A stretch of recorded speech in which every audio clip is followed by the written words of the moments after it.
ಶುಭೋದಯ ಮಕ್ಕಳೇ. ಕಂದ ಪದ್ಯ.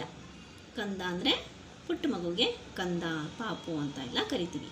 ಆ ಮಗುವಿನ ಆಟಪಾಠಗಳು, ಅದರ ಕಿರಿಕಿರಿ ಏನು ಅಂತ ಈ ಪದ್ಯದಲ್ಲಿ ತಿಳಿಸಿದ್ದಾರೆ.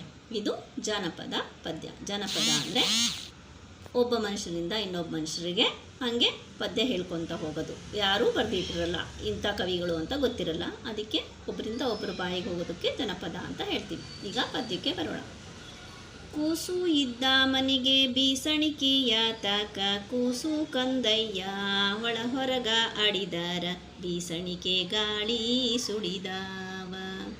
ಕೂಸು ಅಂದರೆ ಸಣ್ಣ ಪಾಪುಗೆ ಕೂಸು ಅಂತೀವಿ. ಈಗ ಕೂಸು ಇದ್ದ ಮನೆಗೆ ಬೀಸಣಿಕೆಯ ತಾಕ, ಸಣ್ಣ ಪಾಪು ಇರೋ ಮನೆಗೆ ಬೀಸಣಿಕೆನೇ ಬೇಡ. ಯಾಕಪ್ಪ ಅಂತಂದರೆ ಇಂಥ ಸೆಕೆ ಇರಲಿ, ಯಾರು ತಂದೆ ತಾಯಿಗಳು ಹೊರಗಡೆ ದುಡಿದು ಮನೆಗೆ ಬಂದಾಗ ಮಕ್ಕಳು ಆಟ ಆಡಿದರೆ, ಒಳಗೆ ಹೊರಗೆ ಓಡಾಡಿದರೆ ಅದೇ ಅವರಿಗೆ ತಂಪಾದ ಗಾಳಿ ಬೀಸ್ದಂಗೆ ಅಂತ ಹೇಳ್ತಾ ಇದ್ದಾರೆ. ಕೂಸು ಕಂದಯ್ಯ ಒಳ ಹೊರಗ ಆಡಿದ್ದಾರೆ, ಬೀಸಣಿಗೆ ಗಾಳಿ ಸುಡಿದಂಗೆ ಅಂತ ಹೇಳ್ತಾ ಇದ್ದಾರೆ.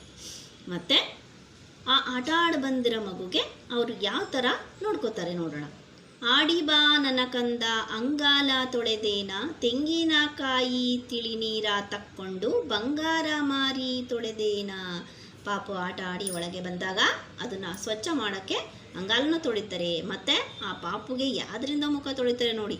ಮಾರಿ ಅಂದರೆ ಮುಖ, ಬಂಗಾರ ಮಾರಿ, ಬಂಗಾರದಂಥ ಮುಖನ ಯಾವುದರಿಂದ ತೊಳಿತಾರೆ? ತೆಂಗಿನಕಾಯಿ ತಿಳಿ ನೀರು ಅಂದರೆ ಎಳನೀರಿಂದ ತೊಳಿತಾರಂತೆ. ಈಗ ನಾವು ದೇವರಿಗೆ ಎಳನೀರು ಅಭಿಷೇಕ ಮಾಡ್ತೀವಲ್ಲ, ಅಂದರೆ ಮಕ್ಕಳು ಅಂದರೆ ದೇವರ ಸಮಾನ.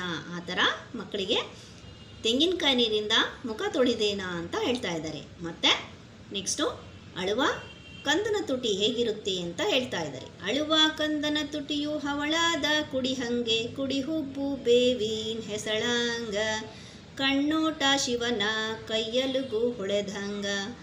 ಮಕ್ಕಳು ಹಠ ಮಾಡಿದಾಗ ಹೆಂಗಿರುತ್ತೆ? ಆ ಮಕ್ಕಳು ಅಳ್ತಾ ಇದ್ದರೆ ಆ ಪಾಪಿನ ತುಟಿ ಹವಳದ ಕುಡಿ. ಹವಳ ಅಂದರೆ ಒಂದು ಜಾತಿಯ ಕೆಂಪು ಮಣಿ, ಕುಡಿ ಅಂದರೆ ಅದರ ತುದಿ. ನೀವು ಹವಳ ನೋಡಿರ್ಬೋದು, ಎಷ್ಟು ಚೆನ್ನಾಗಿರುತ್ತೆ ಆ ಥರ ಇದೆ. ಮತ್ತು ಹುಬ್ಬು, ಕುಡಿ ಹುಬ್ಬು ಅಂದರೆ ಹುಬ್ಬಿನ ತುದಿ ಹೇಗಿದೆ? ಬೇವಿನ ಹೆಸಳು, ಬೇವಿನ ಹೂವು ನೋಡಿದ್ದೀರಲ್ಲ, ಅದು ತುಂಬ ಸಣ್ಣದಿರುತ್ತೆ. ಮತ್ತು ಎಸಳು ಅಂದರೆ ದಳ, ಎಷ್ಟು ಸಣ್ಣದಾಗಿ ಚೆನ್ನಾಗಿ ಮಾಟವಾಗಿರುತ್ತೆ, ಆ ಥರ ಕಾಣ್ತಾ ಇದೆ. ಕಣ್ಣೋಟ ಶಿವನ ಕೈಯಲ್ಲಿಗೂ ಹೊಳೆದಂಗೆ, ಶಿವನ ಹತ್ರ ಇರತಕ್ಕಂಥ ಕತ್ತಿಯ ಅಲುಗು ಅಂದರೆ ತುದಿ ಹೆಂಗೆ ಹೊಳಿತಾ ಇದೆಯೋ ಅದೇ ಥರ ಈ ಪಾಪಿನ ಕಣ್ಣೋಟ ಹಂಗೆ ತೀಕ್ಷ್ಣವಾಗಿದೆ ಅಂತ ಹೇಳ್ತಾ ಇದ್ದಾರೆ. ಮತ್ತು ಯಾವ ಥರ ಹಠ ಮಾಡುತ್ತೆ ಪಾಪು ಅಂತ ನೆಕ್ಸ್ಟ್ ಹೇಳ್ತಾ ಇದ್ದಾರೆ. ಕಂದಾನ ಕಿರಿಕಿರಿ ಇಂದೇನು ಹೇಳಾಲಿ, ಬಿಂದಿಗೆ ಹಾಲು ಸುರಿವಂದ, ಚಂಜಿಯ ಚಂದ್ರಮನ ತಂದು ನಿಲ್ಲಿಸೆಂದ. ಆ ಮಕ್ಕಳ ಹಠ ಹೆಂಗಿರುತ್ತೆ? ಕಿರಿಕಿರಿ ಅಂದರೆ ಕಾಟ ಮಾಡೋದು. ಹಠ ಹೆಂಗಿರುತ್ತಪ್ಪ ಅಂದರೆ ಅವ್ರು ಹೇಳಿದ್ದನ್ನು ನಾವು ಪೂರೈಸೋಕ್ಕೆ ಆಗಲ್ಲ, ಆ ಥರ ಇರುತ್ತಂತೆ. ಅದು ಯಾವುದು? ಕಂದಾನ ಕಿರಿಕಿರಿ ಇಂದೇನೂ ಹೇಳಾಲಿ. ಇವತ್ತೇನಂತ ಹೇಳಿ ಯಾವ ಥರ ಕಿರಿಕಿರಿ ಮಾಡ್ತಾ ಇದೆ ಅಂದರೆ, ಬಿಂದಿಗೆ ಹಾಲು ಸುರಿವಂದ. ತನಗೆ ಬಿಂದಿಗೆ ಅಂದರೆ ಕೊಡಪಾನ ಹಾಲು ಬೇಕು ಅಂತ ಇದೆ, ಆದರೆ ಮಕ್ಕಳಿಗೆ ಅಷ್ಟು ಕುಡಿಯೋಕ್ಕಾಗಲ್ಲ, ಸುಮ್ಮನೆ ಹಠ ಕಿರಿಕಿರಿ ಮಾಡೋದು. ಚಂಜಿಯ ಚಂದ್ರಮನ ತಂದು ನಿಲ್ಲಿಸೆಂದ. ಚಂಜಿಯ ಅಂದರೆ ಸಂಜೆ. ಸಂಜೆ ನೀವು ಆಕಾಶದಲ್ಲಿ ಚಂದ್ರಮಾಮ ನೋಡಿದ್ರಲ್ಲ, ಅದನ್ನು ತೊಗೊಂಡು ಬರಬೇಕು ಅಂತ ಅಳ್ತಾ ಇದೆ ಅಂತ ಕಂದನ ಕಿರಿಕಿರಿ ಬಗ್ಗೆ ತಿಳಿಸಿದ್ದಾರೆ. ಈ ಥರ ಕಂದ ಪದ್ಯ ನೋಡಿದ್ರಲ್ಲ, ಇದೇ ಥರ ಜಾನಪದ ಕಥೆಗಳನ್ನು, ಹಾಡುಗಳನ್ನು ನೀವು ಕೇಳ್ತಾ ಇರಿ.